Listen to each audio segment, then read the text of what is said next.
Now, Grace and peace, everybody. We're grace back. and peace, everybody. See, you can tell Jason's the pro at this. I'm a rook. He got his little opening. He got his little opening lines ready to go. And me, on the other hand, I am out here fumbling like a 5-year-old. Oh man, don't you got it going on? Don't you even worry about it. Man, You how you got it doing going. today, brother?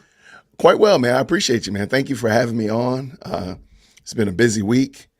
Had to rush back because I kind of forgot that I was going to be hanging out with you, but it's okay. I'm glad I Oh was able yeah. to do it. I could have reminded you. We talked about this only, I don't know, feels like last year or something. Now, it We was should last put it. it was last week briefly, and then I was Yeah, all like, "Yeah, let's do it." You like, "Yeah," and then I hit you with like a text that like probably 5 hours ago. right. And it's all good. It's all good. I need to. I got to start. I should have just did a calendar invite. I should have did it and stuck with that, but I forgot to. So it's all good. It's It is all to the all greatness, man. good in the Well, hood, man. How goes everything on your end, man? man, I am blessed, brother. I am blessed, man. God is good. Amen. I just been just trying to be faithful, man. Just trying to really just make sure, man, that I'm you know staying close to God, man. Trying to keep my focus where it needs to Yes. be. And as we do per usual, we want to speak to the culture because people need that. I think people need Culture that. needs some speaking to. Right, right. So Jason, real quick, just tell the Sure. folks, a little bit about your channel, what you talk. And, people, we've been on before, but I don't want to assume people know you. Let's No, just man, because you got the new subscribers. So hey, I gotta let them know. Hey, I'm your sidekick. I'm your Robin. Your Batman. So hey, I'm dear Woke Christian, also known as the Black Pope, Jason Whittaker here. And what I do is I like to have discussions and conversations around. Primarily started out around critical race theory and Black Lives Matters and social justice. Now we just encompass the whole term of wokeness and progressive right, Christianity, and right, just really want to help people see and become comfortable with the idea that it is all right for you to push back against the cultural narratives, against the zeitgeist, and say, "Nah, that's not what I believe, or that's not who I am, or more importantly, that's not what the scriptures teach." So I like to encourage people to search the scriptures to see if, in fact, these things are true. And as you said, hey, we're going to speak about the culture today. We got a fun topic tonight, and I hope that we're able to again inspire folk to let's look at the culture and compare it against God's word. So that's what I do. absolutely. So you'd like to talk to the wokesters, the woke, the Those who woke, profess to be woke, yes. those yeah. So I like that. So because that's in essence kind of a major emphasis for my channel as well. What's the name of my channel, Jason? Todd thinks. Todd thinks, right? Oh, So woo. he had to think about it. I did. There was a second. There was a second. The reason why I call my channel Todd Thinks is because obviously I'm giving my thoughts, right? But the Yeah. thing that I want people to take from my stuff is how to think. Mhm. I don't think people realize that people don't understand thinking is a skill, right? It's something that you learn. You learn critical thinking skills. You practice critical thinking skills. I remember that I started to learn how to really think about things at a different level when I started many years ago, like watching debates. I Okay. watched a lot of debates. So I used to watch debates with, like, say, Dr. William Lane Craig. He would debate a lot of atheists, right? Mm-hmm. Mm-hmm. And what he would do, what I would often learn that he would do is sometimes when they were discussing a topic, he would realize that they had snuck in kind of a premise that they made the assumption that was true, and that maybe some people assumed that was true, but that they hadn't actually established to be true at all. So they were making a whole argument Correct. based on a condition that wasn't even established to be valid. And I love it. once I learned that principle, I started to apply it to everything. And I said, so every time I hear an argument, I go, what is the premise of this argument? What are they assuming to be true Mm-hmm. that may not necessarily be true? And so what we wanted to do, this is the first episode of Friday Night Fights. I Friday like Night it. Fight. I like Check it. it. I haven't got to check this out. Check this out. Round one, fight. Yes. I even got the sound effects queued up here. And what we're gonna listen to today, what we're gonna do is we're kind of gonna do this in real. And I'm gonna be honest with you. I'm gonna skip around a little bit with this, or we're not gonna watch the entire thing because there's a lot of filler in there. But there's a debate between a guy named Coleman Hughes and another gentleman named Jamelle Bouie. And basically they are arguing for the for essentially color blindness in our society and more specifically in public policy, right?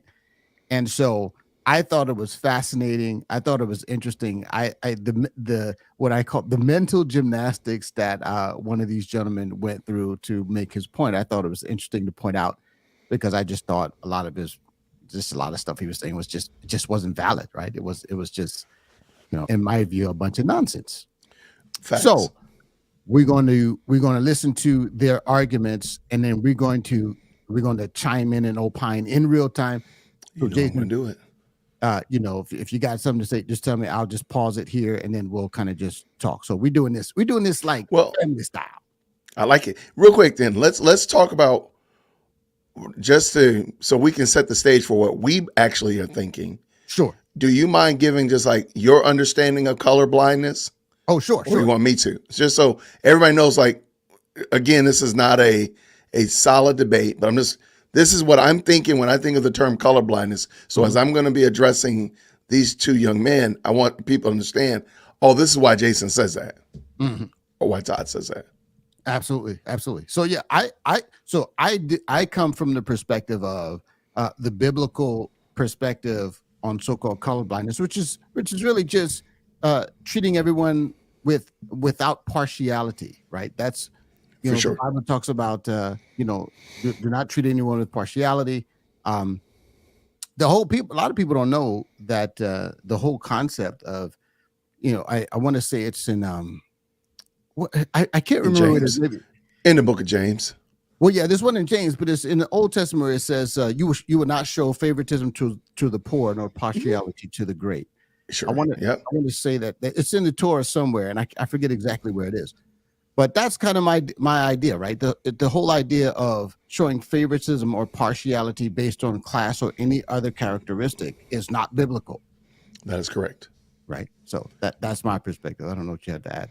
And I would only add that from a secular standpoint, I'm thinking of colorblindness as saying that everyone should be treated fairly under the law as best as possible. We're not going to do it perfectly because we're sinful people and we're flawed. But if we come on the premise that we're going to do our best to treat Todd the same way as we treat Billy or Patty or Sally, that's the best we can do. Now, again, it's not going to be perfect, but nor is this. So let's not act like, let's not do that.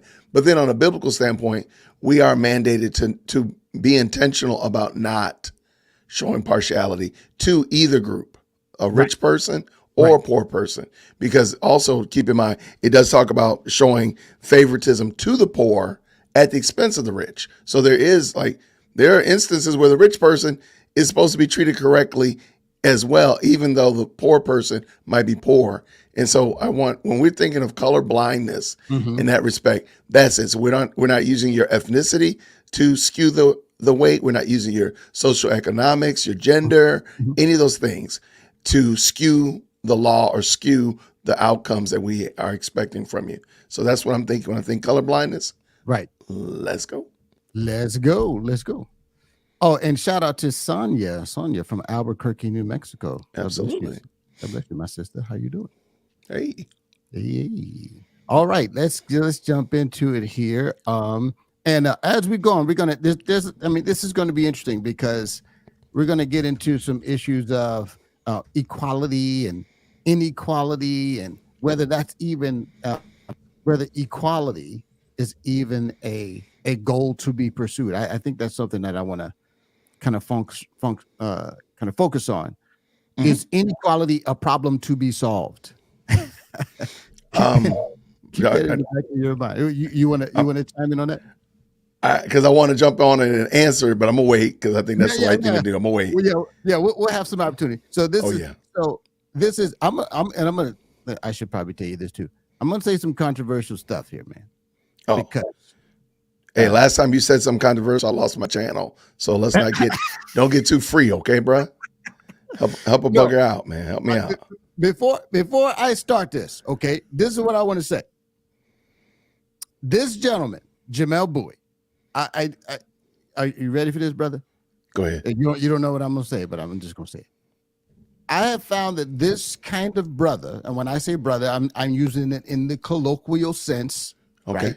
for sure. An Afro-American brother. I have found that this kind of brother is the kind of person that really masks his own insecurity about his race and a lot of his arguments and talking points. Because see, I have found that there's an inverse relationship between the level of education and kind of economic status that a black person comes from and their level of wokeness. In other words, there's an inverse relationship. It's like the less, or I should say, there's a positive relationship. If you came from nothing and from the hood and you made it, the wokeness generally is almost zero. Okay. Black people whose parents went to college and were upper middle class, that's the highest density of woke black people that you will find. It is a bizarre, phenomenon. Now, it's my personal observation. It is a bit anecdotal, but that's my view. I don't know if that's your observation. I would say, you know what? Since we're making up stuff, since they make up stuff, we can make up stuff too. No, okay. So I am the first college student and graduate in my family. Okay. I'm also the first double college student in my family. And I am probably the most conservative in my family. Right. Yeah, I feel comfortable in that. My wife has 3 college degrees, but my in-laws all have degrees. My mother-in-law, my sister-in-laws, and they are more liberal than so there might be some meat on that bone, Tosh. Yeah. There might be some meat on that bone. Let me while we are, surmising and, just theorizing here. I think there's a reason for this. The reason why I think it is because people who haven't directly experienced struggle are the ones most likely to exaggerate the impact, right? I want you to say that again so we can grab that for the clip. I'm going to steal that clip. Yeah. And make some money off of that. Say that again. People who haven't experienced the struggle directly are the ones most likely to exaggerate it. I love it. So I think, and I also think that a lot of black people who didn't come from a hard background, they almost feel guilty. Kind of like the same concept of white guilt, right? You see a lot of that's true. Yeah. Yes. The white people feel guilty that their life wasn't bad, and so they overcompensate by assuming that every black man, every time he steps out of his house, is ducking for his life. It's not true. And or they are overcompensating in their allyship, right? They start the white knight, right? No pun intended. All right. So anyway, all right. So we're gonna let this gentleman. I just felt like he fits into this mold. I don't want to go too deep into that, but I'm gonna let this gentleman talk. He's gonna make his case for why in public policy we should have race conscious policies. We should have our thumb on the scale for black and brown people. Let's let him talk about it. So as you said, the question at hand is, does colorblindness perpetuate racism? Hold on, I think I got this a little bit fast here. So let me slow this down here because I want the people to be able to hear my brother. Yeah. All right. I think that before we try to answer the question, it is worth defining the terms of the question, in part because people have different senses of what each of these words mean. So colorblindness, I think it's fair to say, in its modern form, is generally understood, as Coleman has written, in fact, to be the idea that we should strive to treat people without regard to race in our public policy and our private lives. My main concern here is public policy. So I think we can say that to be colorblind means that the state in particular does not see race as a social reality, does not acknowledge it. But I think this actually raises an additional question. Can we stop? Yeah. No. See, a lot of the time, these arguments, they go to extremes. Right. Nobody's saying it because he's almost setting up the argument that, oh, we don't see Todd as being even, Todd is translucent. Like, that's just dumb. That's kind of where he's going. I've heard that so many times that I know exactly where he's going. Like, no, we recognize that Todd is black. Right. We recognize that. We just don't judge based upon that. We say Todd is a black man, and Todd has been wronged by another black man. That's it. Right. Not the only way we're going to get outraged is because if Todd is done wrong by a man of less melanin than himself. That's all. But that's what they want it to be, and that's not it. Because I don't think that they realize. Well, I'm sorry, they do realize they don't have an argument. Exactly. Otherwise, if they agree with what you and I have said so far, and he doesn't spout this foolishness, actually have to turn his camera off and keep it on moving and go and do something else. You know, Jason, there's a parallel argument. You know, it's funny. I was talking to many of y'all know this guy, KB, the Christian rapper, right? KB. Okay. I had a conversation with him one time on a Zoom call. And he asked me this question. He said, let me ask you a question, brother. When did racism go away? When did it end? Right. This is a false question, right? The question is not when did it end, because it will never end. The question is, when does this impact become get to the point where it is not a material factor in my everyday life? That's the real question. That's the real question. If you think about it like this, you know, like even the FDA, like say when they're determining whether or not you have some contaminants in your food or your product, right? They don't know. It's never zero. It's so many parts per million, or so many, or a certain rate or a certain presence of it, such that its presence is non-effectual. Right. Got it. So that's the real question. So when someone says, like he said, like, oh, you know, you're trans, you basically, we don't see race at all. Everybody, and there's no such thing as race. Race is not a thing. Like we understand that that's a reality, but what we're saying is that at some point we have to be like, okay, this is not really a material factor in someone's trajectory, and therefore we shouldn't have our thumb on a scale trying to correct for a problem that for many people doesn't really exist in any material way, right? Yeah, like let's. It doesn't matter how many insect parts are allowed in your peanut butter, or the fact that your arm has been cut off by a rusty knife. Which one is more important? Which one is more prevalent? Like, oh my gosh, which one is really going to impact your life the most? The peanut butter that's allowed so many parts per million of spiders in order to be okay, or the fact that your arm is off? Which one is going to be more? And I think we all understand that the arm being off. So that's kind of where we're going here, is that you're talking about something that is negligible at best, but you want to make it something bigger than needs be, and it doesn't have to be. So, all right. Let's let him continue. Let's see how far we can get. We're gonna get there, man. We're gonna make it. And we know that race does not exist independently of a set of historic conditions. Specifically, the modern idea of race as we know it emerges out of the subordination of indigenous Americans and various groups of Africans during the 16th and 17th centuries. It was a conceptual schema that explained and justified their enslavement and exploitation. And so I think given those facts, we would be on safe ground to say that race refers to the set of social relations produced by racism. It is the mark on our social reality left by the fact that one group needed some kind of ontological explanation for why another group was destined to be enslaved. So if that's race, then our definition of racism is straightforward. In terms of social policy, it should be broadly agreeable to say that racism, emphasis on the ism here, is a system of social action meant to inscribe relationships of subordination and domination between groups. The political, ideological, economic, juridical systems created to preserve a supposedly natural domination of one group over another, that's racism. All right, I'm going to stop in here. That's a lot, right? Now, now the brother, he's very articulate. Oh man, He's a Morehouse man. He's got to be. Oh, He's got to be. You know what? He is a writer for the New York Times. I should probably mention that also. That's fair. I believe that. Here's the thing.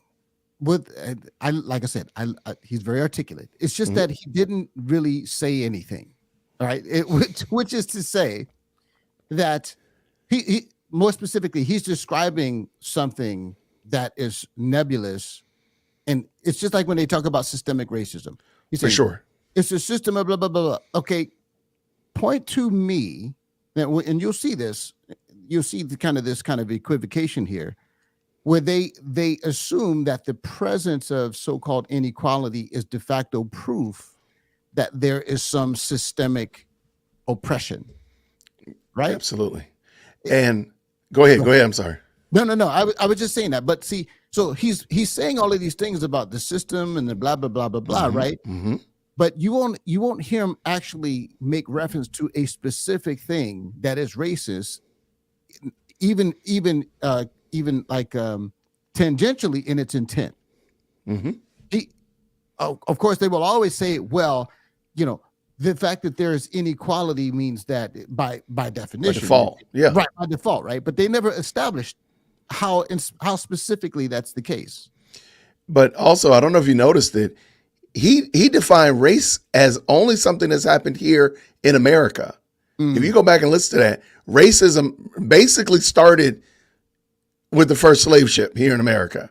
So there was no racism before. Now, I argue that there is no such thing as racism because there are no other races. We have culturalism, we have ethnicities, we have nationalities, but those are all just man-made distinctions between people. I'm a Southerner and you might be a Northerner. Those are just things that we've made up to help us better define people, which in my mind is really not that big of a deal.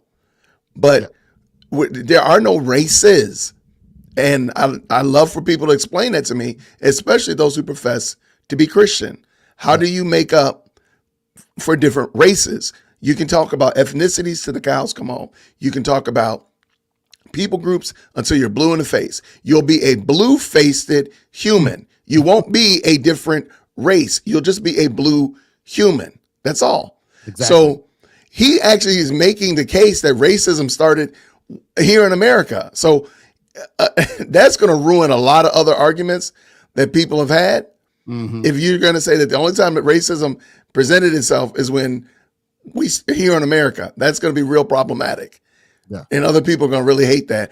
Or we could just stop playing the silly game altogether and deal with the inequalities or differences and disparities without making them racial or ethnicity based. There you go. Right. No, I got you. K-Dub True says you got to keep it vague, of course. Got to, baby. Got to keep it vague. Yeah. K-Dub True, big fan of the content, my friend. Just want to give you a shout out, my brother. All right, let's let the articulate brother continue. Carry on. We could restate the question here, I think, using these terms, but it would sound a little convoluted, so we're going to rearrange things a bit to make meaning clear. When we say perpetuate, we mean to continue on or to reinscribe. To say that we are reinscribing a problem is to say that we aren't alleviating or ameliorating it. So one way we could pose. All right, I'm sorry. Did these guys talk really fast? So you gotta slow it down. Yeah, I'm with you. He equivocates, not ameliorating or alleviating is to reinscribe. Now, let's just think about that. Break it down to us. Break it down. All right. So let's say that I'm poor because for example, my father was discriminated against racially. Let's just make that. That's fair. Okay. Now, the source of my poverty is you can make the case that it's because my father was discriminated against, and so, but that's my father's plight.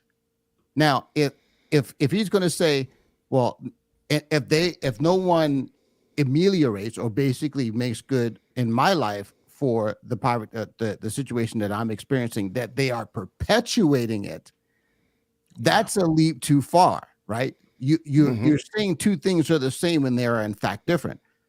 My father was poor because he was discriminated against, and because I depend on my father, that means I'm poor. But if I am not discriminated against, that doesn't mean that I'm going to be poor.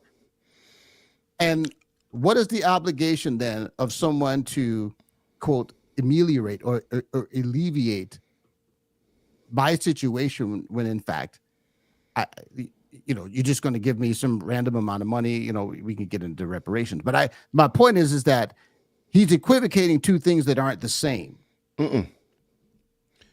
And also, one of the things about this, I call it the grievance gospel, and or live action role playing. So you're fighting against something that happened in the past. So you're fighting against slavery. You're fighting again for civil rights, whatever like that. The thing is, you can never change the past, so it'll always be the same. Right. It's kind of like those civil rights reenactment. I live here in Georgia, and periodically they have Civil War reenactments at one of the state parks. The outcome is always going to be the same. Right. It will always be the same. It doesn't matter. It's always going to be the same. Right. So they like to do that because it'll always be the same. Right. And also, it takes a responsibility off of you because my father doesn't even have a high school diploma. That doesn't mean, so is that why? And he's from Vicksburg, Mississippi. So it's fair to say that my dad was probably discriminated against. I'm sure he could have a story about some form of racism, some form of inequity that was displayed toward him. Sure. Sure. My dad did pretty well for himself without a high school diploma, and I've done twice as well as him. Right. So where does racism play a role in our situation? Because I'm trying to understand, because it doesn't seem like it did.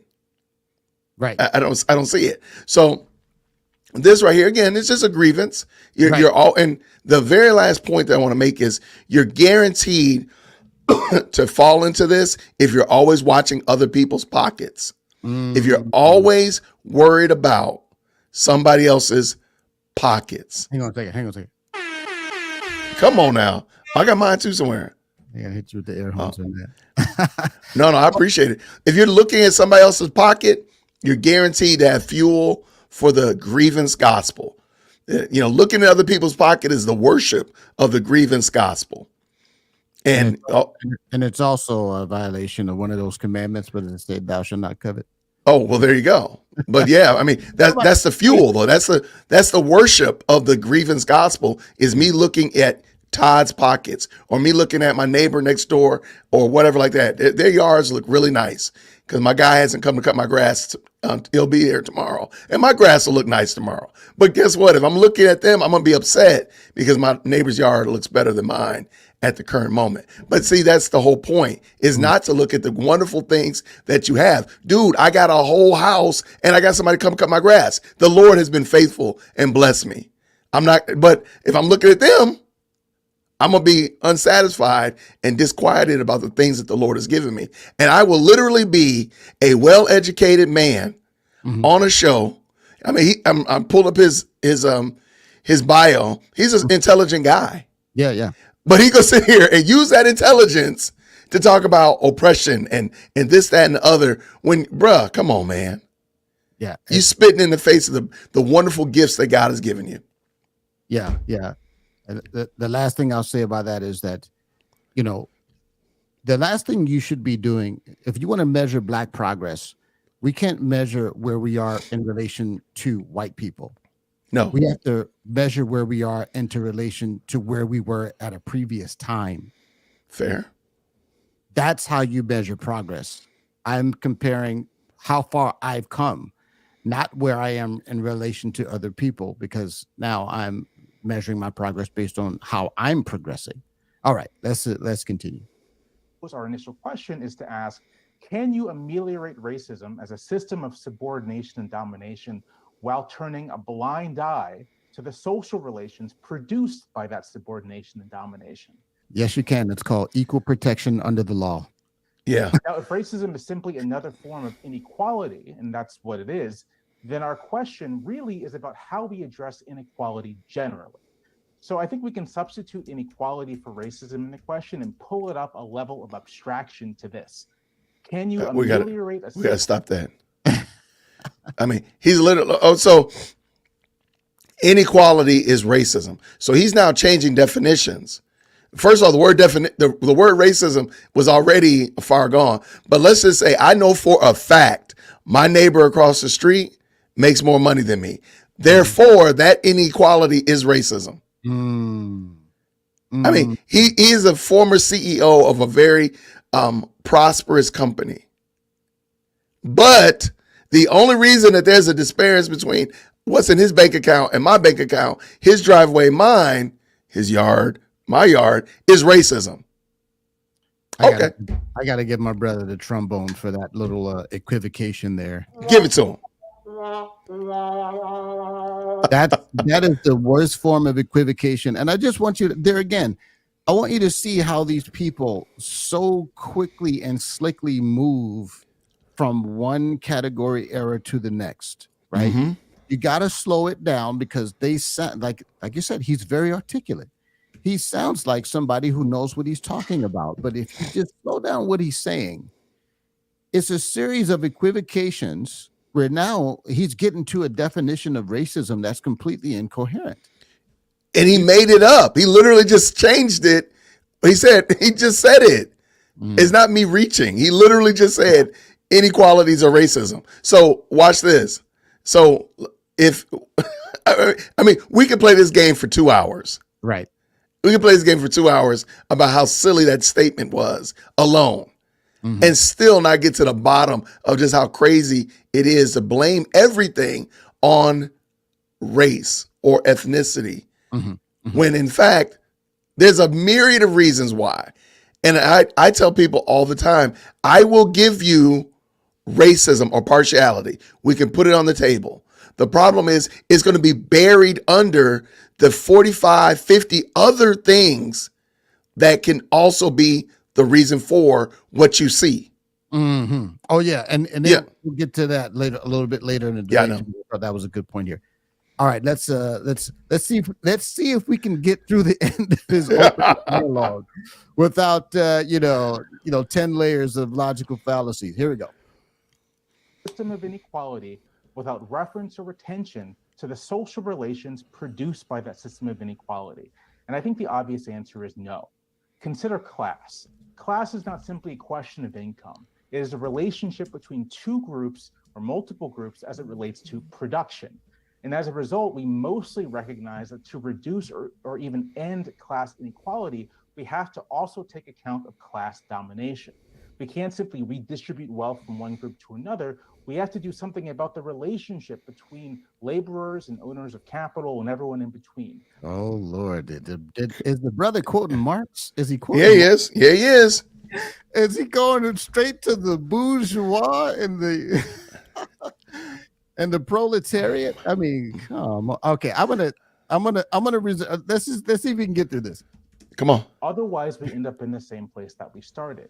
And so back in the 1930s, when we began to really tackle class inequality in a serious way, we passed both the Social Security Act and the Works Progress Administration, but also the National Labor Relations Act, aimed directly at reconfiguring the relationships between workers and non-workers.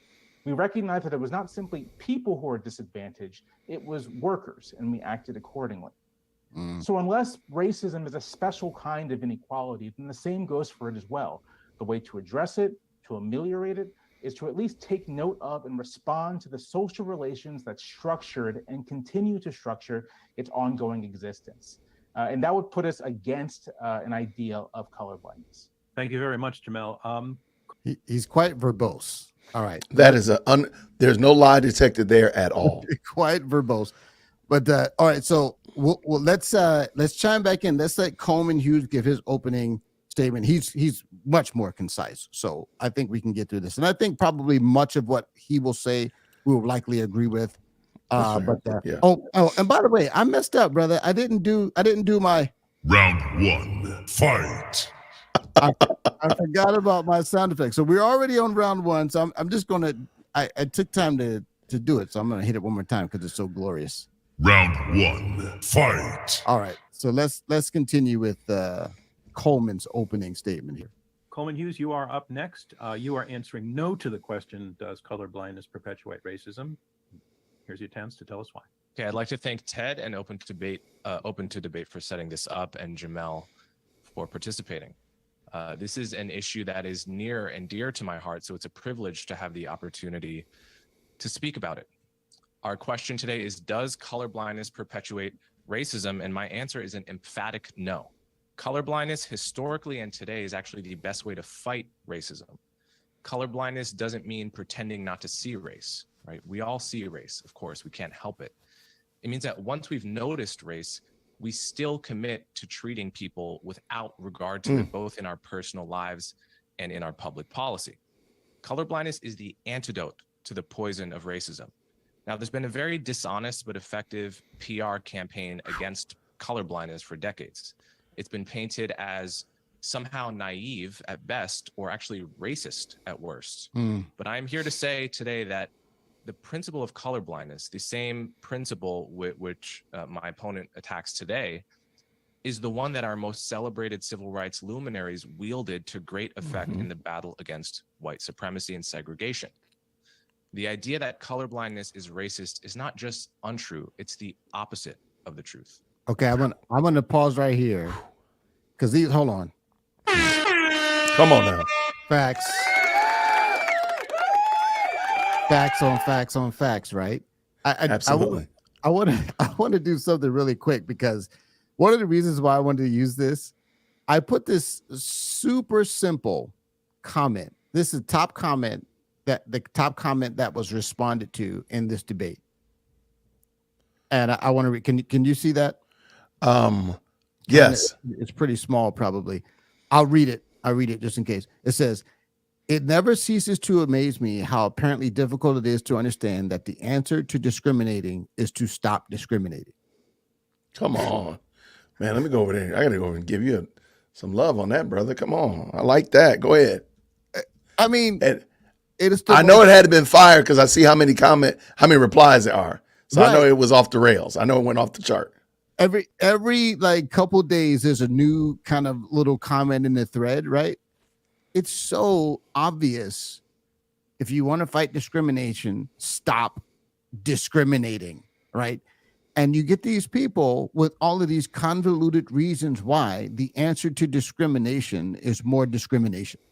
It's incredible to me. Wow. No, I agree. Yeah, I'm finding the comments so I can go ahead and give you a thumbs up on that myself. Oh yeah. It's pretty bizarre, man. All right, I guess I'll let him continue here. Yes. The leader of the most important abolitionist organization, Wendell Phillips, said in 1865 that the end goal of the abolition movement was to create a government colorblind. The founder of the original March on Washington movement, A. Philip Randolph, had atop his list of demands the elimination of every law that made a racial distinction. Thurgood Marshall and the NAACP made Justice Harlan's phrase, "Our Constitution is colorblind," their mantra, and quoted his Plessy dissent in nearly every anti-segregation court case they filed. The senators who sponsored the Civil Rights Act literally called it colorblind. Bayard Rustin wrote that race-based preferential policies had nothing to do with and were indeed antithetical to the civil rights movement. Now, my opponent's in the rather unenviable position of having to argue that all of these civil rights activists were somehow perpetuating racism by promoting colorblindness. It's not just not true, it's the opposite of the truth. Our failure to enshrine colorblindness has led to a list of disastrous race-based policies. I think it's a good I could example talk here. about the Right. restaurant revitalization program, which you heard about at TED, where emergency funds for restaurants were handed out primarily based on race and gender identity. I could talk about Governor Kathy Hochul's recommendation to hand out limited COVID antivirals based in part on racial identity of the patient. Yeah, let's just take a moment to appreciate how absurd that is. Whoever, this is the music that probably the theme music or whoever came up with that.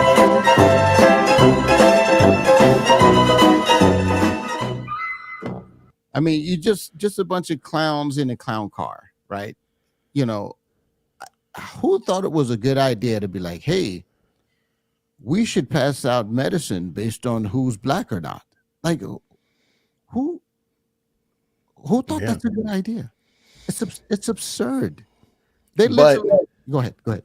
no, there's a lot of instances, and I'm sure you can probably agree, Mhm. where if you spend some time talking it out, maybe talking to your wife or Mhm. talking about it with somebody, trusted mentor or whatever like that, you realize that, man, that was a boneheaded idea. And you're kind of glad, like, whoa, sure glad I didn't do anything with that. Well, sadly, in this situation, there's a lot of it in 2020. There was a lot of stuff that I don't believe people really took the time and thought about. Mhm. Example, if you only prop up quote unquote minority businesses, Mhm. you're supporting them on a artificial inflation. So once that money dries up and people don't have the money to go, or people decide to go where they really want to go, guess what's going to happen? Those businesses are going to fail Right. because they should have failed through 2020 and just went ahead and closed up. But you propped them up to 2021 and then they failed big time. Right. So it's just small things like that, the unintended consequences I don't think people think about because they're not really batting ideas across with somebody that doesn't agree with them. But rather, they're only sharing it with people that also have the same boneheaded idea. Like, oh, you want to give them $600? Let's give them $1,200 to stay at home. Right. And then scratch our heads in 3 years when inflation is through the roof. So I think that's why this type of dialogue is good, because it allows me to get my ideas out, or allows this Coleman to get his ideas out, or Jamelle to get his ideas out, and have them beat up in the marketplace. That's why quashing dissension is not a good thing. Mm. You should allow folk to have contrary ideas, not because you just want to be a contrarian or just because you want to be bombastic, but because then we can parse through and we know in the marketplace of ideas, this idea is boneheaded. Versus it might have been good if they had not shut it down. No, your idea was crazy to start with. No, it was crazy.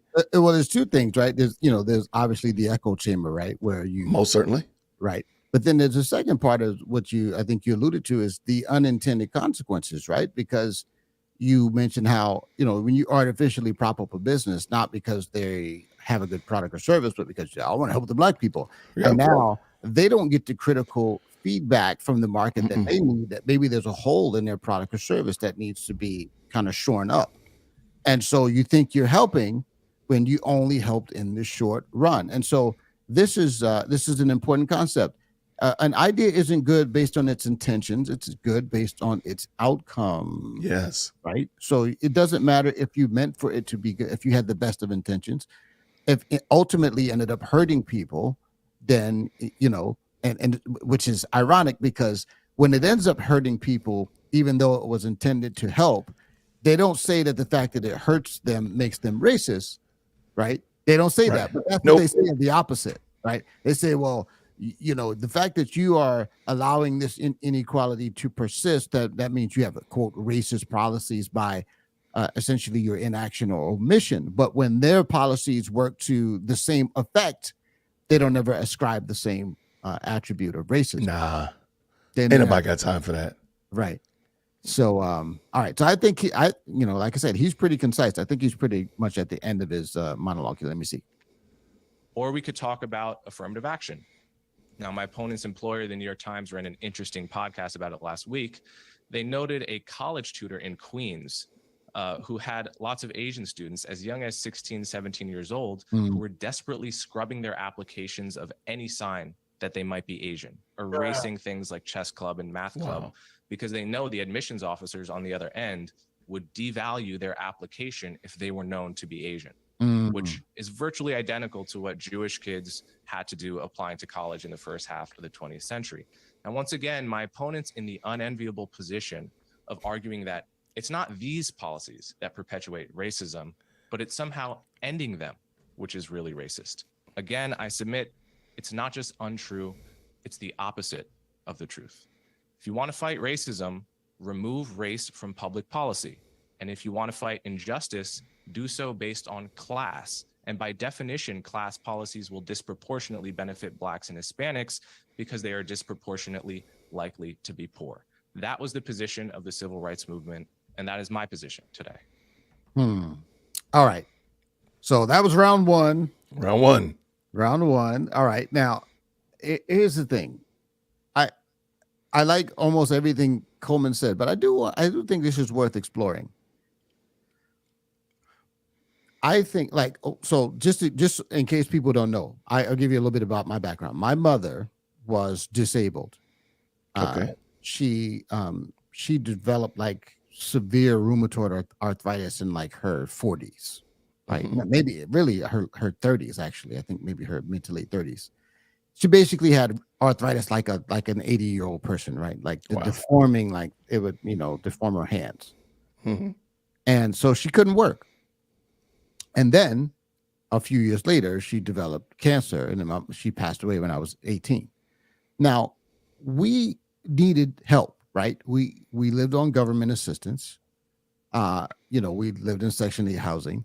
And so in my situation, I think that there's a place. There's a place for, the certain benefits that we receive. We receive food stamps, lowered, like I said, Section 8 housing, which was subsidized. So I can understand having social safety nets in place for people of that status, right? But that there's a difference between providing like a baseline safety net for the poor, right? Yep. And effectuating group equality, right? That's a certain, like, we were never going to be in a place where we were equal to white people who had a 2-parent home and both of them were able-bodied, right? Got it. That's, there's no version of reality where it would be fair that we should have as much as those people. Now, on a secondary note, my mother was single, right? My father was not taking care of his responsibilities. So part of our struggle was not that the government wasn't doing enough, but rather my dad was not, right? And so I totally got you. I think I think his last comment about having policy based on class with the goal towards equality, I'm not really sure. And I don't want to put words in his mouth. So I don't know if that's what he really meant, but I think we got to make that distinction, right? I think people should be helped, but I don't know that equality is the goal. What are your thoughts? We have this, humans have this God complex that we can make everything right. If we see something wrong, we can make everything right, when in fact we can't. Right. There's a high probability we're going to make it more wrong than it was before in our attempt to make it right.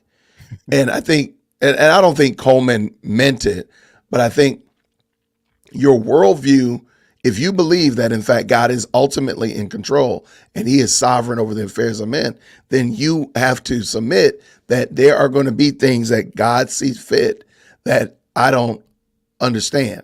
Now, I don't think that the primary lifting, if you will, of the downtrodden head needs to be the government. I do believe that the church, and this is one of the downfalls of the civil rights movement, is that all that focus was moved from the church to the state house and the state capitals and such of that nature. So one of the things I think we should really push and really encourage is that churches get back involved in social programs. Now, does that mean that everybody's going to get needs met? Nope, it doesn't. But guess what? Not everybody getting their needs met now. Right. Some people get needs met that don't need to get needs met. They need to go get a job. So there isn't a perfect world, and sadly, there's many people in this space that believe that they can make a perfect world. All we need to do is XYZ. All we need to do is this, that, and other better than the last 20 people groups that try to do it. We can do it better. Right. And I'm sorry, no, we were never told to do that, actually. And that's the thing I don't think people realize. Now, I don't think Coleman Hughes professed to be a Christian. I don't think Jamelle Bouie is professing to be a Christian. That's irrelevant to the point Right. that I'm a Christian, and that is my worldview that drives this conversation. So I can't give you a solution that is antithetical to the scriptures. I can't give you a solution that goes against my Lord. So if that be the case, my Lord didn't tell me to do that. Right. And I tell people all the time, Jesus was not a revolutionary. Jesus did not come and do those things that you claim that he did. Hold on. Say that again, bro. Say that. Jesus was not a revolutionary. You know, when people say that crap, because what they mean is he's a socialist commie. Right. That's what they want it to mean. But that's nothing supports that idea. Zero. And when you ask them to support it, it goes radio silent. When you ask them to give me the book, chapter, verse, if you will, in context, where Jesus was a revolutionary, it doesn't happen. And they always seem to get really in their feelings when you bring up Luke 13 to them. And I always bring it up because I think it's a great passage because it shows what Jesus's perspective was on injustice. Mm-hmm. And I'm just going to leave it like that. Go check out Luke 13 and see what Jesus said about injustice. And you'll see he did not say start a riot, do not start a hashtag, do not start a GoFundMe, and for certainly don't defund the Roman centurions. He didn't say any of those things. So with that being the case, what did he say? Go check it out, Luke 13. So I like Coleman. Like you said, I agree with the lion's share of what he said. And I agree that maybe he kind of slipped that in a little bit, but that's a part of his worldview. Yeah, sure. Yeah. I think he's probably maybe center right, but he's, he's certainly not a conservative, and he's not a believer. As a matter of fact, I think he's actually an atheist, which is unfortunate. Right. Because on this topic, I think he has some interesting commentary on the subject. But all right, let's see if we can get to round 2. Now, I'm going to skip a little bit of this because some of this is a little bit redundant, right? And so I want to get to just a specific portion of this here. Let me see. I think this is just this little section here. Let me, of course, I got, I got something for you here, Jason. You ready? Go ahead. Round 2, fight. I love it. All right, let's see here. Particular people aren't aware of Wendell Phillips. He's probably one of the most famous abolitionists of.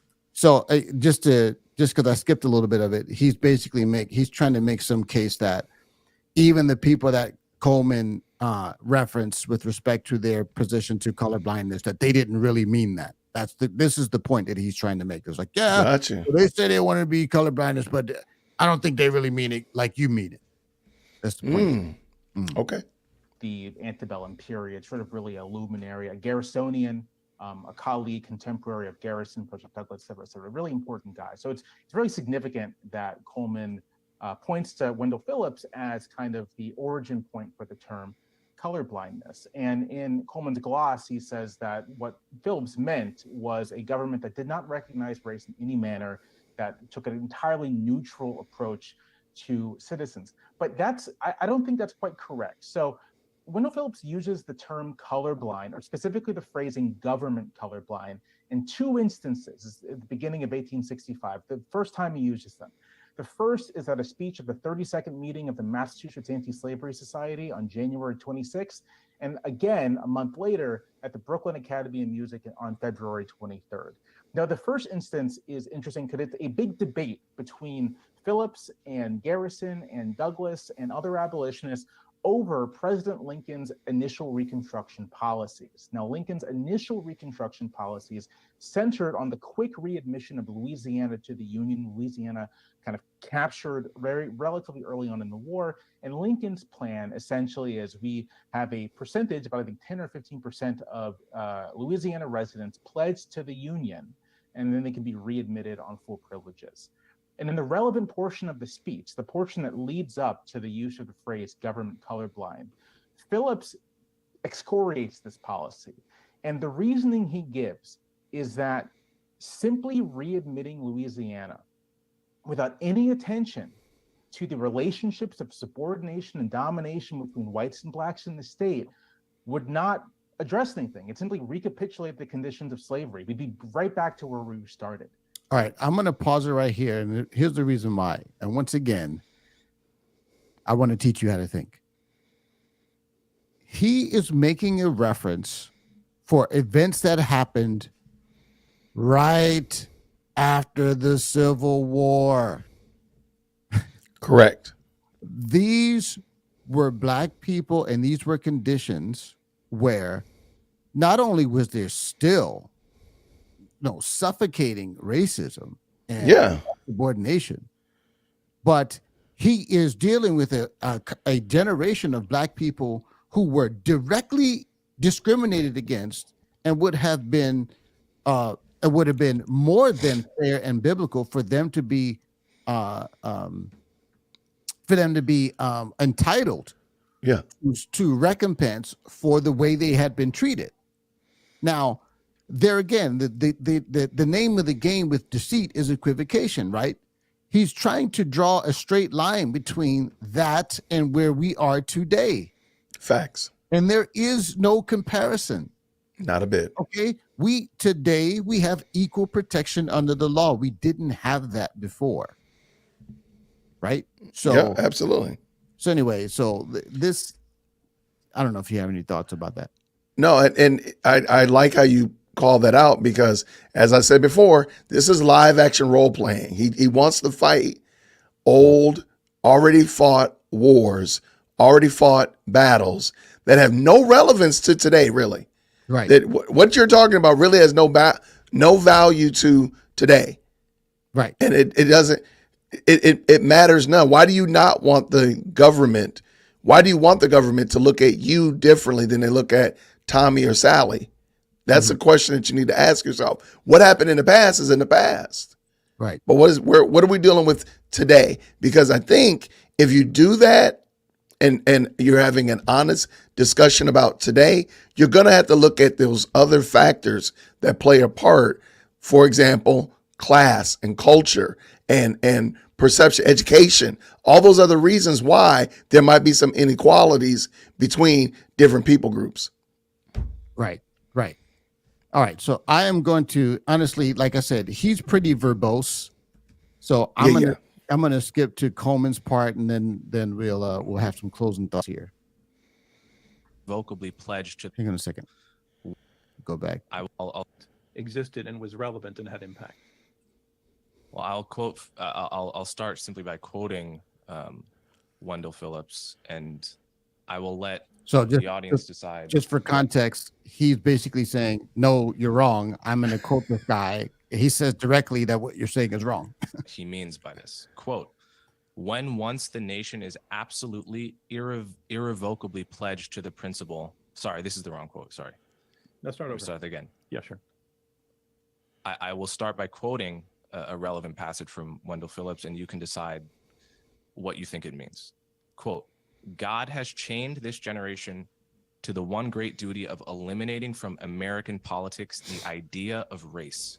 Whenever an American magistrate is colorblind, unable to distinguish white from black, when that day comes, the duty of this generation is done and sealed, and this epoch is closed."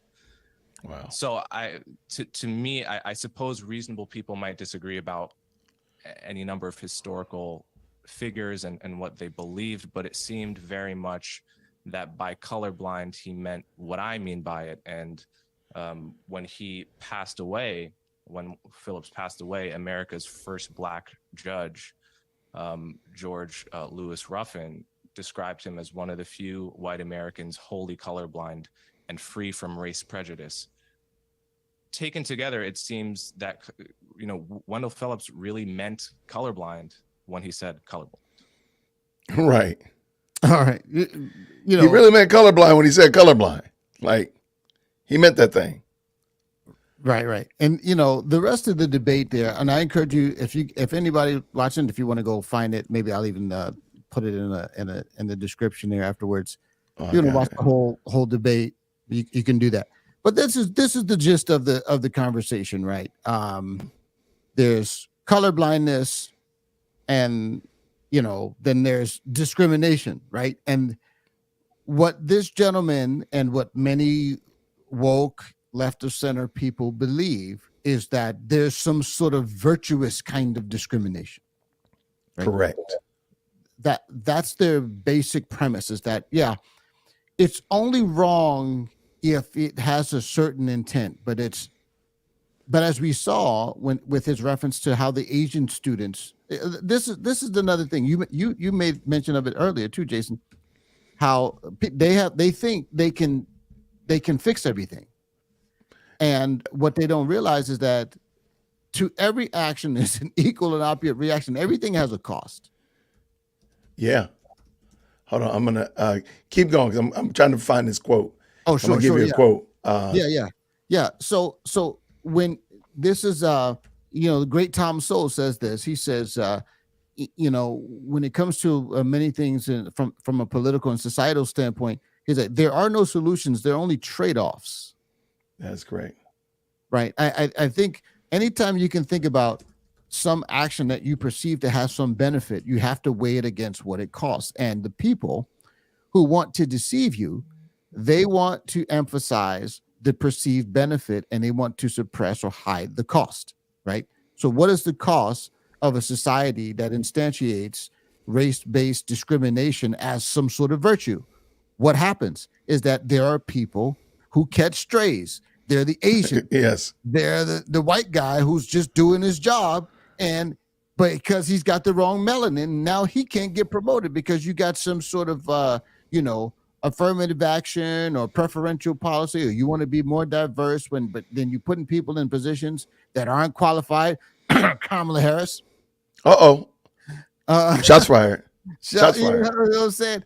You're like, there's so many costs, some of them not even hidden, right? Some of them right in the open, where people are doing things. And this is why the basic premise is, you're not smarter than God. You will not show favoritism to the poor, nor partiality to the great, whether it is class or race or sex or whatever, right? Wow. God's word demands that we treat people on the principles of his word and not based on their characteristics, immutable or otherwise. I like it. The only remedy to racist discrimination is anti-racist discrimination. Mm-hmm. The only remedy to past discrimination is present discrimination. The only remedy for present discrimination is future discrimination. Oh, cut it off. Sorry. Who said that? Your boy Henry Rogers. Henry Rogers strikes again. That's Ibram X. Kendi, aka Henry Rogers. Yeah, I'm gonna call him by his slave name. Absolutely. But the reason I wanted to bring that up is like they really believe that they can make the world better. They're aiming for a utopia, mm-hmm. apart from, as you just articulated, God's law. They want heaven without God. Exactly. Okay, so they want that, and they want to hear on terra firma. They want to right here, right now, heaven realize in real time. And we can do it if we just do all these hoops, these works of the flesh. Mm-hmm. But we don't want God in this. So, I mean, this is Psalm 2, wagging our fists at God, saying we can do better than this. And I think we all know that this is a fool's errand, but that's where they are. They're running a fool's errand. Bible dingers gave us fire emojis. I'm not exactly sure what, all of it's fire. So it's applicable to all of what we're saying. I know Bible dingers. I'm going to say that they're giving you the fire emoji because they're saying that what you were saying was fire. Like it was on point. Bars. There you go. Bars. All right. So I want to run something by you here. Sure. Jason, this is a concept that I've been ruminating about, and I if the Lord give me his grace to do so, I want to put this in a book. Do people still Okay. read books? I don't know.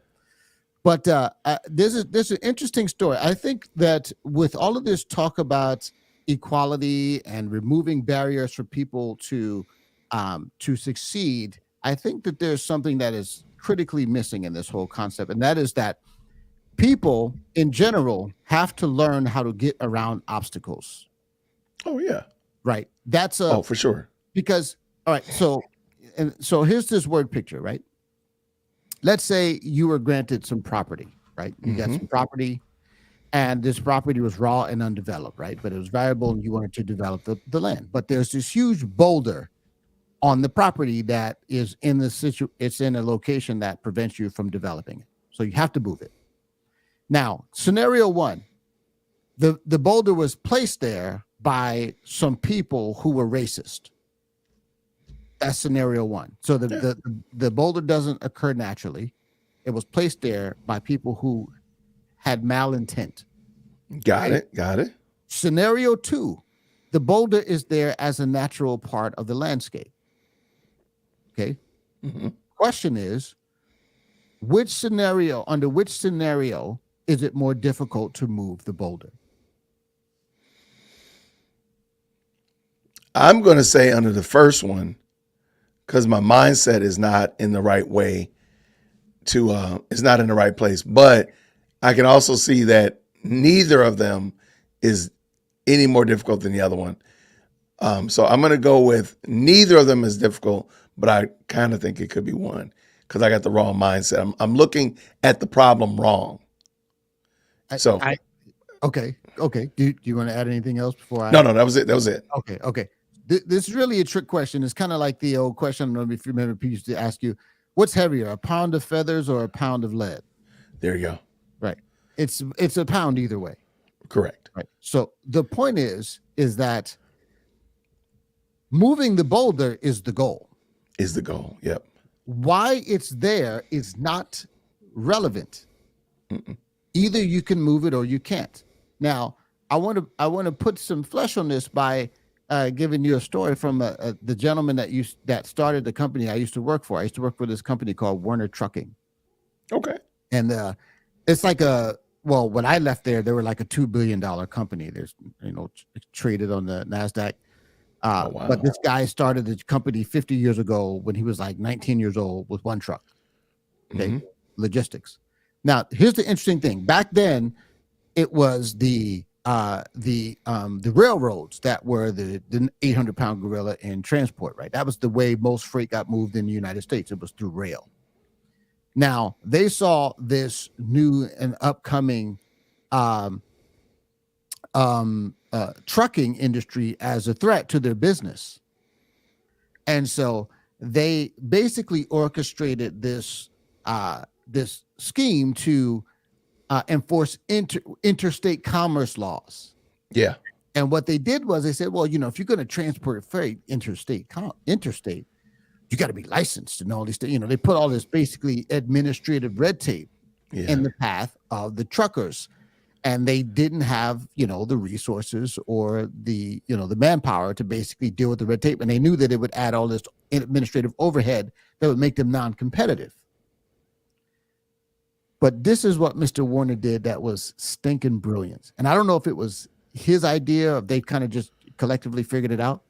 But he said, if I have to transport somebody else's freight across state lines, I have to be licensed. But if I move my own freight, there's no such requirement. So he bought the freight from the shipper and sold it to the buyer. And the markup was his transport fee. So he negated the intent of a discriminatory law through innovation. This is the way everybody who is rich gets rich. Absolutely. They solve a problem that other people cannot or do not. I got to jump in on this. I got to. Go ahead. I think that to build off of what you just gave there, we are, first of all, a lot of the problems that we're talking about are not real problems. I'm sorry. They're not real problems. But there are some legitimate problems that I think that are unique. And I mentioned this before, that there are some problems that are unique to Black folk. Mm-hmm. And it really has nothing to do with anybody else. Why so many of our little brown babies and little Black babies are born without a dad in the home. That's got nothing to do with white people. Right. Nothing. Right. Nothing. You can't make me believe that it is Tommy and Johnny's fault that Raekwon and little Ray Ray are born without a daddy in the house. You're not going to make me believe that. Right. However, we could fix that problem. We could resolve that issue in our communities. And so they're presented to Black people countless examples of that we could resolve those issues and innovate, dare I even say, excel past that, because we have problems that other groups maybe don't have. Mm-hmm. People of less melanin don't have the problem primarily of so many of their children, 70% of their children being born in a home with only a mom. Right. That's not any other people group's story like it is Black people's story. Could we resolve that issue? Absolutely. And then once we resolve that issue, we've learned how to resolve issue that is of that magnitude. We've gotten it down to 50%, got it down to 40%, 30%, something like that. We've already resolved. We know how to resolve the issue. So that metal, that learning has now become a part of the culture, that we are able to resolve issues. Right. And this is actually what Booker T. Washington said. Booker T. believed that. Bruh. That, man, I get another one? My man. Booker believed that about us, that we had he didn't say a superpower, but he did believe that we had a greater understanding of how to resolve, because we've worked for so long with so little. Bruh. And now we have so much and we do even less. The inefficiency is off the charts, brother. You know what we need to do? Our next Friday night fight need to be Booker T. Washington and W.E.B. Du Bois. But that's another. Wow. Now that'd be a dope Friday night fight right there. Yes, give me some time to get ready for that one. Yes. Oh yeah. We'll get it on the calendar. But dude, what you're saying is so spot on, right? It's like the whole idea of figuring out a way to solve social problems is a skill set that every people at the individual and the collective level need to do. I think we don't really understand. Like, for example, this is the thing that I think we're missing to bring this full circle. We focus so much on trying to remove obstacles for people rather than equipping people to get around them. But also, I would say blame for obstacles. Going back to your boulder example. Sure. I wake up tomorrow and there's a giant boulder in my front yard. I'm going to probably have some questions about it, but I'm going to probably be on the phone with somebody to get the boulder removed by Monday. Right. And at the very latest by Tuesday. I'm going to still be mad, like, who put this boulder in my yard? Right. I got a problem with you putting the boulder in my yard, but the boulder needs to go. And I'm going to be mad if I'm going to have to get it paid for, and see if insurance can cover it or something like that. But the boulder still needs to go. I'm not going to sit there and paint the boulder colors and riot around it and hashtag it and all that stuff. No, the boulder has to go. Right. And I don't think that we're realizing, like, it, as much as I would love to know why the boulder is there or who put the boulder there. The issue is still the boulder is there and it needs to be removed. It needs to be removed 100%. And not only does it need to be removed, but the discipline and the mentality of having the first, the mindset of how do I move the boulder, not why is this boulder here? Correct. Why it's here is not the most important question. And I'm even though I disagree with many of the so-called, attributions of supposed, white supremacy being the root of all of our problems, even I'm willing to grant it if you would just say, all right, well, let's say I say that it is the white supremacy. That has nothing to do with what the solution is. Correct. Because you're making the assumption that the solution, it has to start with white people or the There government. you go. And I'm saying that it doesn't. Go ahead. That is correct. And keep in mind, if there's a boulder in my yard, there's inequality now. Because my neighbors don't have it. Right. And so they don't have to worry about it, but I still have to deal with it. I don't know why there's a boulder in my yard. It needs to go though. Right. And when we always finger point, and I'm sure you can attest to this as well, when you have an obstacle to overcome, you can woe is me and poke your lip out and pout and walk around in a circle being mad, or you could just go ahead and deal with it and get it finished and fine. The stupid neighbor walks their big old Great Dane and he plops a big, huge one in my yard. As much as I would love to crack him over the head with a broom or something, I gotta get this big old thing out of my yard. So I don't know why I keep talking about my yard, by the way. I don't know what that's about. But again, I think like it's not being cognizant of the solution to the problem is with you. Because if I'm waiting for my neighbor to come back by with the little bag to get that mess out my yard, I might still be waiting there. You're gonna be waiting. I'm gonna be waiting. And that's another thing that never really made sense to me. It's like we take some sort of perverse pride in the lack of agency, right? It's like why don't they do? It's like, I don't understand. We are advocating for the fact that you are in control of your destiny if you take the proper control of it, right? Yes. And if you don't do that, then you're sitting there waiting on white people or the government or whoever, then you're forfeiting your agency. But I just want to put a button on this because I think people don't really appreciate this. We don't think about this. You ever just take a moment to think about how California is what it is today? California is basically a desert. California is not, in many respects, that much different from Nevada. But what happened was quite literally, they rerouted the river. Yeah. Right, Hoover Dam. Where's Hoover Dam? It's in Colorado. Colorado. Yeah. The river, the Colorado River, basically, they rerouted it such that basically a good portion of the water that California receives comes from the Colorado River. Yeah. But they literally had to create all of that infrastructure and all of that stuff in order for California to be the kind of the so-called oasis that it is, because it doesn't rain. The whole story, it doesn't rain in Southern California, right? But you're not going to sing, are you? No, I'm not going to sing. Tony, I'll leave that to Tony. But I love it. Like all of that was accomplished by people who learned how to navigate the problem and basically innovate so that they can create the environment that they want for the life that they want to live. And it's about that impulse, that mentality that pushes people forward, not it's hot and it doesn't rain here, I guess we can't live here. No, they want.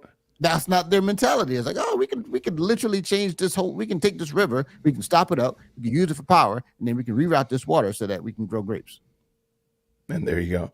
And that type of, and again, I think as we're encouraging people to not think about race being the primary reason for inequalities or disparities, but rather that there's opportunities there.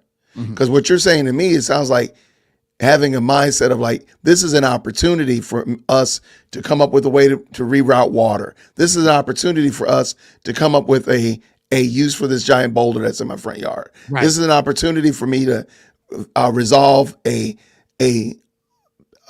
epidemic in the Black community that so many little brown babies are born without a dad at home. So now some of these problems are going to be single serve problems like the boulder. Somebody's going to take a committee like moving water. Someone's going to take everybody, churches and everybody on the block to deal with the birth rate. Children being born to single mothers. But race doesn't have to be the solution. Doesn't have to be. And the problem I think is many of them treat it like it's the silver bullet. Right. Race. Oh, it's got to be race. Well, okay, fine. Like I said, I'm willing to give you partiality in some instances. All I'm asking you to do, though, is know that it's going to be buried under about 45 other things and other reasons why there's this problem. Right. Now, and partiality, sure, it can be one of them, but it ain't going to be the only one. That's all. But most of them treat it like the only problem is partiality. Wait, what's that got to do with Jaquan and Shaniqua getting together, and then Jaquan going over here with Paula and leaving Shaniqua with little Ray Ray? Right. What's that got to do with a white man? They ain't got nothing to do with nobody white. Nathan. Does Jaquan sound like he's white? No. Okay, gotcha. No, that's got nothing to do. Yeah, and so that willing to accept responsibility, to operate within the, I don't know if you've read any or listened to Shelby Steele, but Shelby Steele is another great resource because he talks a lot about basically after civil rights, Black people didn't learn how to operate in a posture of freedom. It's a different mentality. Right? We could go down that. Booker T. Washington talked about it too. Yeah, that's probably where he got it from. That's probably where right. Booker T. talked about it as well. Yeah. Well, Jason, my friend, this has been a good conversation, my friend. This is the first inaugural. The inaugural, but the first Friday night fight. We'll try to maybe do one of these once a month or something like that. Jason, I'm sure, will join me when he has opportunity. But Friday night fight, let us know, good people, what type of debates, fights you want to see, what type of topics you want to see discussed. We'll find two opposing viewpoints and juxtapose them. Yeah, I like that. Stimulating way, and also from a biblical perspective, as per usual. Jason, what do you want to say to the people, aka the Black Pope? Hey, I just want to thank y'all so much for tuning in. Thank y'all for supporting this channel. I'm always encouraged to see how your channel is growing, Todd. I know you're working hard behind the scenes, and I'm glad to see that people are tuning in and supporting what you're doing because you're doing great work. So kudos to you all for supporting. Congratulations to you, Todd, for continuing to put out good content that honors Christ and gives your community what they need. I'm going to be celebrating 10,000 subscribers on Sunday. So if you want to come by, we're going to be doing critical race theory bingo. I like it. So come on through and have some fun. We'll probably play that for a while and then do an AMA and just answer questions and talk about random stuff like that. But yeah, man, thank you so much for inviting me on. Thank you so much for having me. I'm looking forward to doing it again. Amen, brother. As per usual, you've been a fantastic guest. And of course, I'll have you on soon again. Well, good people. Till next time, I thank once again, everybody, for tuning in. We will see you soon. God bless you.